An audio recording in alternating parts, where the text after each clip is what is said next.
Hey fellow Vault Dwellers, it's Angry Turtle, and today I want to help you out, especially if you are relatively new to Fallout 76, as I see one question very often in my comments. Why is my damage lower than in your video? So, this is a long topic, and I will try to answer it, regardless what weapon you are using, what build you are using, what affects the damage, and what are the most common mistakes. So let's start step by step in order. First, if you investigate your damage, first thing to do, check if your weapon is correctly modified, as some mods affect the damage output. In this case, Napalm Tank is significantly increasing the damage of the Holy Fire.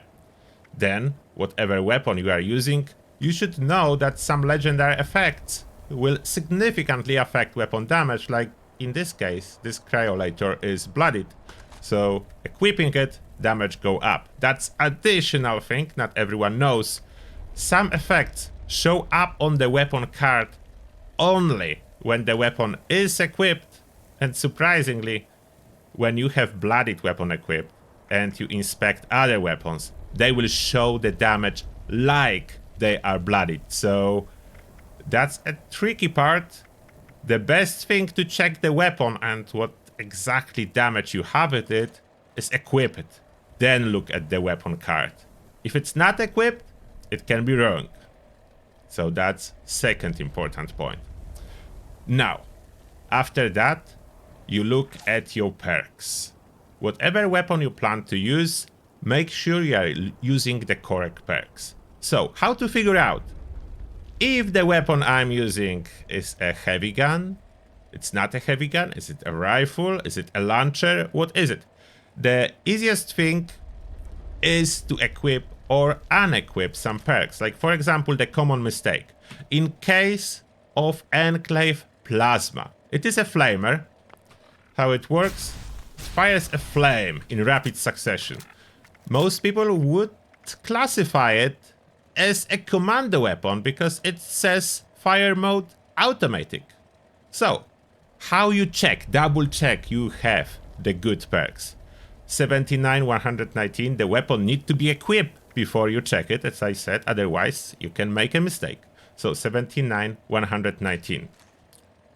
Whoops. Don't do that. Don't accidentally press R when you are inspecting stuff. I almost dumped my vampire enclave plasma. Oh wow, that was stressful. Okay, back to it. You open perks, and as you can see, I have commando perks equipped. My damage is 79, 119. I unequip a commando perk. My damage is the same. Look at that. So, what it tell me? It's not the commando weapon. It's a Fallout. So you never know until you check, unless you have experience. I know what weapon this is, because I play for years. So now, let me equip Rifleman perk. Check the weapon again, and the damage went up. So perks are important. The weapon specific perk, you need to make sure you have the one that do affect your weapon. And there is more thing that you can make a mistake. Like for example, launchers do not work with heavy gun perks, and more. But let's continue. Then, there are perks that indirectly affect your damage, like Strange in Numbers. Okay, again the damage check, 86, 129. I unequip Strange in Numbers, 82, 122. And you could think, how is that happening? That shouldn't be, it's not a damage perk. But it is if you are using mutations, and you should if you want to have the best effect. And this card works exactly as in description.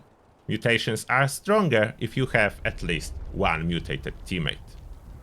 Then there are cards like Tenderizer, which will not reflect in your on your weapon card, but it will increase damage when you are firing the weapon after the first hit, or whatever the server lag will be, can be after the first second of firing. Then you have conditional buffs. like Nerd Rage. You need to drop your health to get a damage bonus.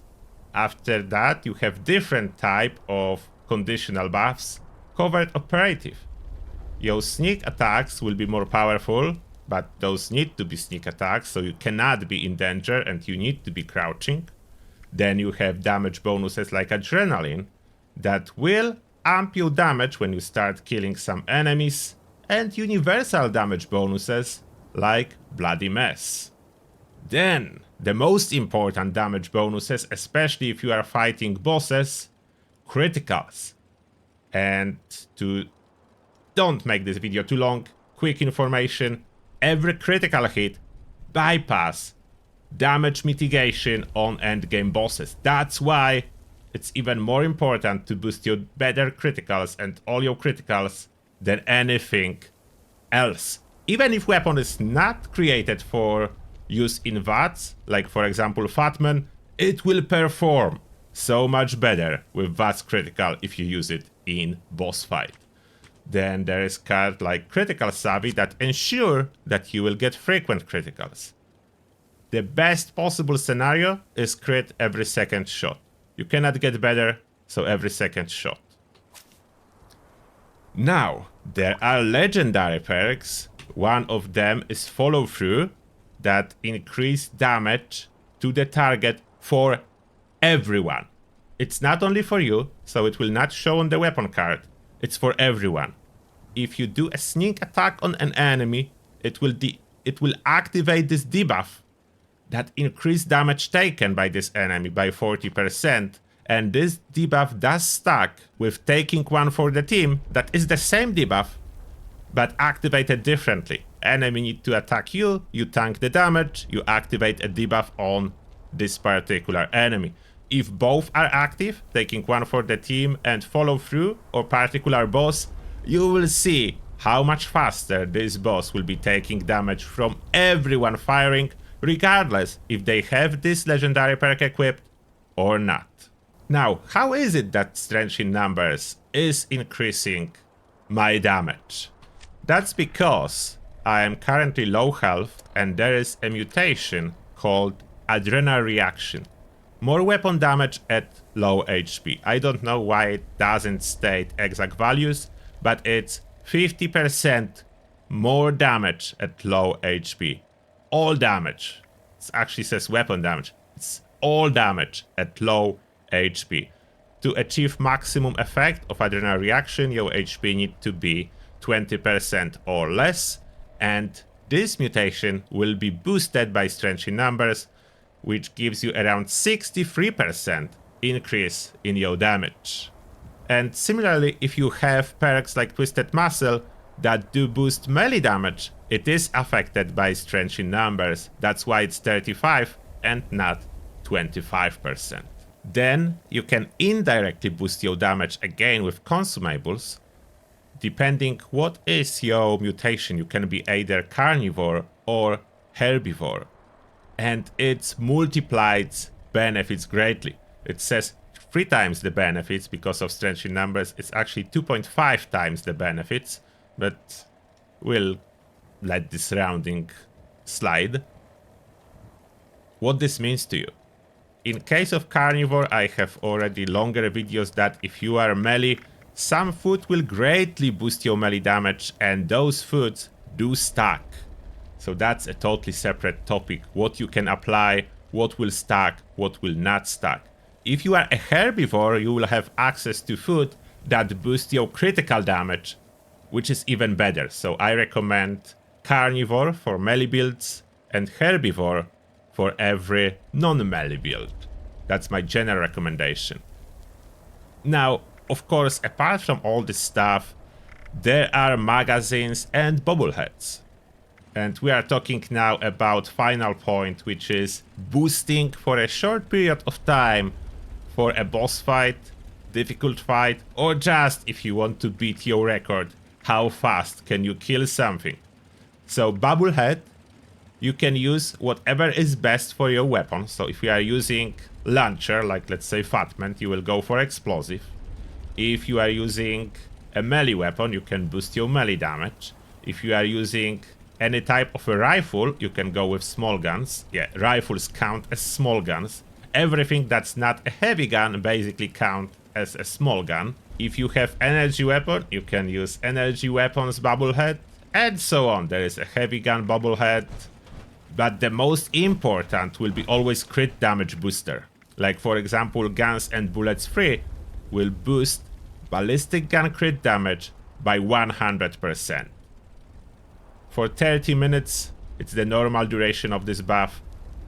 1 hour if you use the perk under luck to double it.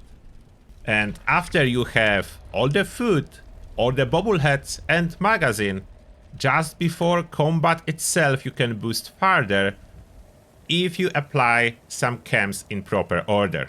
And depend what you want to achieve. 2 chem combo is Overdrive and Psycho buff. You need to use it in order. Overdrive first, then Psycho buff. So you will get boost to criticals from Overdrive and boost to overall damage from Psycho buff, plus bonus health. Then, let's say you are full health build, but you still want to somehow achieve enough luck to crit every second shot, you can use Nuka-Cola Dark with perks that add additional luck to it and then boost it. So that's an interesting combo I'm explaining in dedicated video to Nuka-Cola Dark, but that can skyrocket your luck stat. And then Liquid Courage. That's important. Order is always important. If you use Liquid Courage first, Nuka-Cola Dark will not work. And opposite, if you want to use Ballistic Bulk, that's alcohol, to boost your damage with small guns, ballistic small guns, you will use Ballistic Bulk after Liquid Courage, so it will be here on my will if I would like to use it. I know that's a lot. I know that's a lot, but that is in essence how my damage is higher. And whenever you will see me inspecting the weapon, especially during the fight, the damage will change. Like at this moment, Overkill is showing 1629 multiplied by 2 because it's 2-shot. If I would be engaged in combat and start killing enemies, this will change as adrenaline will kick in. So at the end, let me show you how the damage on this Elder Mark will start changing when I start killing. We have 104 damage, and now let's find some targets.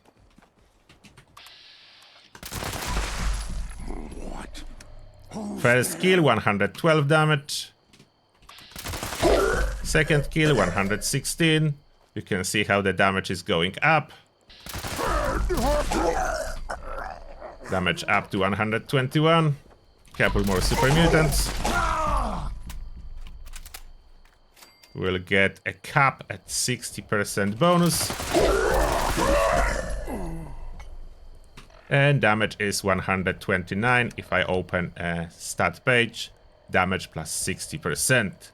So you can see how the damage can be changing as you start going and playing with the weapon depending on your health, on your mutations, or your modifications on the weapon, on your cards. And I did forget to swap this Rifleman back to Commando. Of course I did. Master Commando. Yeah, that's another thing. You quite often forget something and you lose damage. 138 now. So this is your answer. I know it was a lot. I hope it will be helpful. If you still have some questions, I will do my best to answer those.